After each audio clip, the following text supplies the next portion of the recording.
18 बार प्रधानमंत्री चीन के राष्ट्रपति से मिलते हैं। क्यों मिलते हैं? जब वो गुजरात के मुख्यमंत्री थे तो आपको ये जानकर हैरानी होगी और दुख भी होगा कि नरेंद्र मोदी जी जब गुजरात के मुख्यमंत्री थे तो गुजरात के स्कूलों में मैंडरिन भाषा पढ़ाना चाहते थे, कंपलसरी करना चाहते थे। कांग्रेस ने तब भी विरोध किया था। गुजरात के स्कूलों में आप मैंडरिन लाना चाहते हो? आपका क्या रिश्ता है चीन के साथ?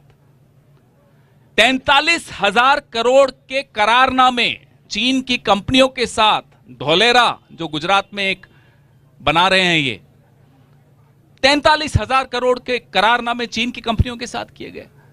अपने जो एमएसएमई सेक्टर है उसको जमीन नहीं दे रहे, चीन की कंपनियों को धोलेरा में जमीन दी जा रही है। क्यों दी जा रही है? क्या रिश्ता है आपका?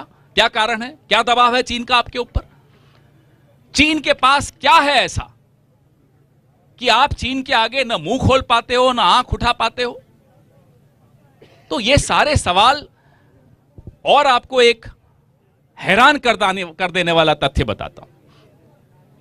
कुछ कंपनियां हैं, यूसी वेबसाइट मोबाइल चीन की कंपनी है। भारत सरकार, मोदी सरकार कहती है कि यह कंपनी देश की संप्रभुता के लिए खतरा है। उसी कंपनी को लोकसभा चुनाव में भाजपा इस्तेमाल करती है। क्या कारण है? ऐसी और कंपनियां हैं।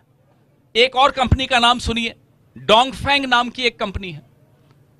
विश्व बैंक ने उसको ब्लैकलिस्ट किया, अमेरिका ने उसको ब्लैकलिस्ट किया, यूरोप ने उसको ब्लैकलिस्ट किया, लेकिन मोदी सरकार ने डोंगफेंग कंपनी को बॉर्डर स्टेट जम्मू कश्मीर में स्मार्ट मीटर लगाने का ठेका दे दिया।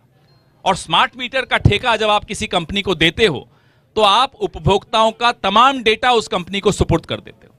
जम्मू कश्मीर के नागरिकों का डेटा ब्लैकलिस्टेड चीनी कंपनी को मोदी सरकार ने क्यों दिया? पैसे भी दिए, डेटा भी दिया। क्या दबाव है चीन का आप पर? क्या मजबूरी है आपकी कि आप चीन की कंपनियों के आगे यूं झुकते चले जाते हो?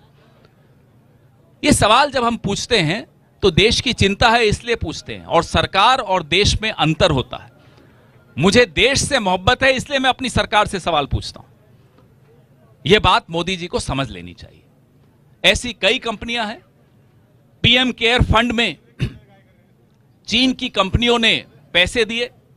बताएं, वो हिसाब बताएं, कौन सी वो कंपनियां थी? उसमें ऐसी ऐसी कंपनियां थी जिनको पूरा विश्व अपने अपने देशों में आने से रोकना चाहता है और रोकता है। हमारे प्रधानमंत्री ने पीएम केयर फंड, जिसके बारे में जानकारी न कभी आपको मिल सकती है न हमें, तभी मिलेगी जब हमारी सरकार आएगी, उससे पहले नहीं मिलेगी। वो तमाम कंपनियों से पैसे लिए, चीन की कंपनियों से। चीन की कंपनियों से आप लोकसभा चुनाव में उनको बुलाकर हस्तक्षेप कराते हो अपने देश के चुनावों में। चीन की कंपनियों से आप पैसे लेते हो। चीन की कंपनियों से आप पीएम केयर फंड में पैसे लेते हो, उनको आप धोलेरा में जमीन दे देते हो। आपकी नीयत क्या है? आप पर दबाव क्या है? ये हम बार बार पूछेंगे, जब तक जवाब नहीं मिल जाता हम पूछेंगे।